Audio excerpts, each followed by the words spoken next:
My mother-in-law discarded all my daughter's clothes, insisting that she needs to be dressed like a girl. As a result, I prohibited her from seeing her grandchildren ever again. I assumed this would make her stay away, but a month later, she turned up at my house with documents that made me call the police.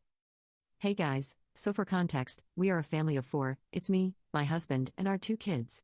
My husband, 38M, and I, 36F, have been together for almost 11 years, married for 8, and my mother-in-law Pam has been a major pain for all 11 of those years so far.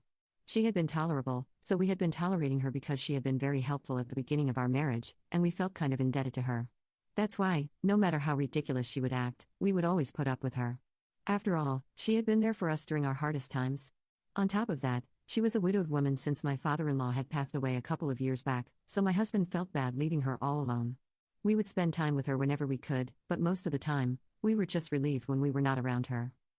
It's not that she was a horrible person, it's just that she knew best, and was never ready to hear anybody else's opinions. You know the kind of all old people who think their experience beats overall intelligence? That would be Pam. But because she had been there for us initially, we tried to be there for her because now she needed us more than ever. She doted on her grandkids, so that was all the more reason for us to go and see her at least twice or maybe 3 times a month. My husband and I would just try to stay polite and nod along whenever she would say things that we did not necessarily agree with, just because we did not want to get into fights with her. We learned the hard way that arguing with her was not only futile but also riled us up as well.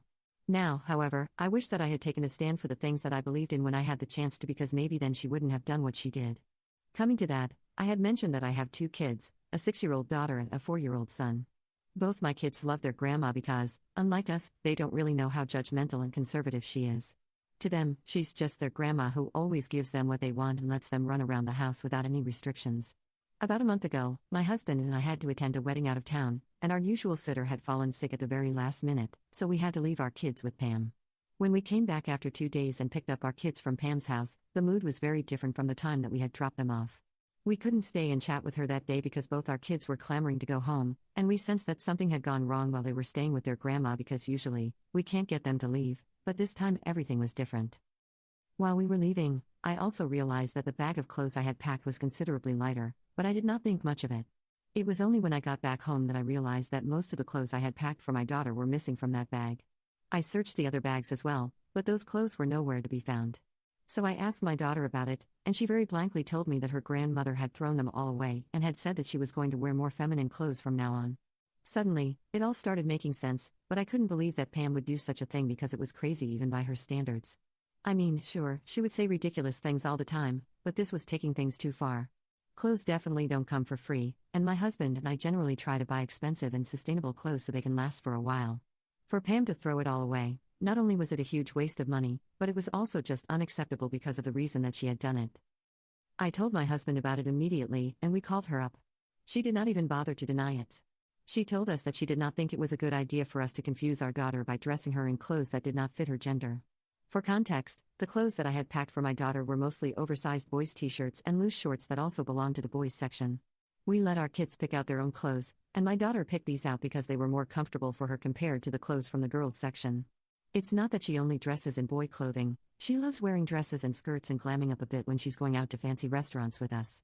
But for daily wear, she prefers comfort, and I don't think there's anything wrong with it, and it's definitely not confusing my kid, as Pam says.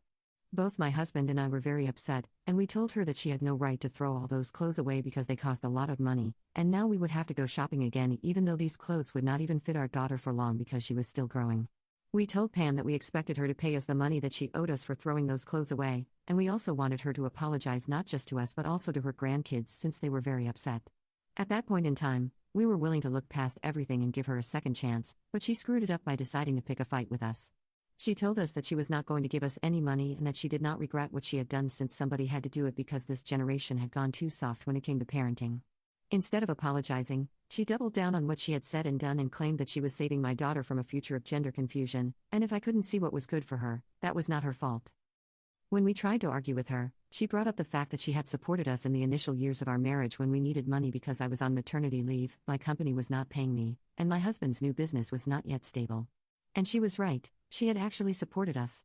So we told her that we would pay her the amount that we owed her over the next couple of months until we were even, and right now we would start by calculating and subtracting the amount of money that she had thrown away when she discarded our daughter's clothes. I also told her that she was now banned from our household and was not going to be able to see our kids anymore since she had clearly traumatized them. Then we blocked her before we could say anything else, and I spoke to my kids once again to find out more about what had happened since I could understand why my daughter was upset, but I didn't know why my son was acting the same as well since all his clothes and toys were intact. Eventually, we were able to find out that Pam had made rather a spectacle out of the incident since she had called both our kids while she threw away the clothes that she did not approve of one by one. My daughter had started crying, and my son tried to comfort her and stop his grandma from upsetting his sister, but of course, he was not able to do that, and Pam actually started yelling at both of them when they were crying, so they were even more traumatized. Both of them were very upset with her, and even while they were recounting this incident to us, both of them started crying. After that, there was absolutely no chance that I was going to allow Pam to have anything to do with our kids anymore, and my husband was and still is totally on my side. Once we had blocked her, she did not try to contact us, and we thought that she was going to leave us alone now. We had expected her to reach out within a week or so, but when that did not happen, we started to believe that she was done with us. Now, my husband and I had almost forgotten about her until a couple of days back when she visited us. My kids were not at home and were spending the day with my parents. Lucky for us, otherwise, they would have had to go through this ordeal once again.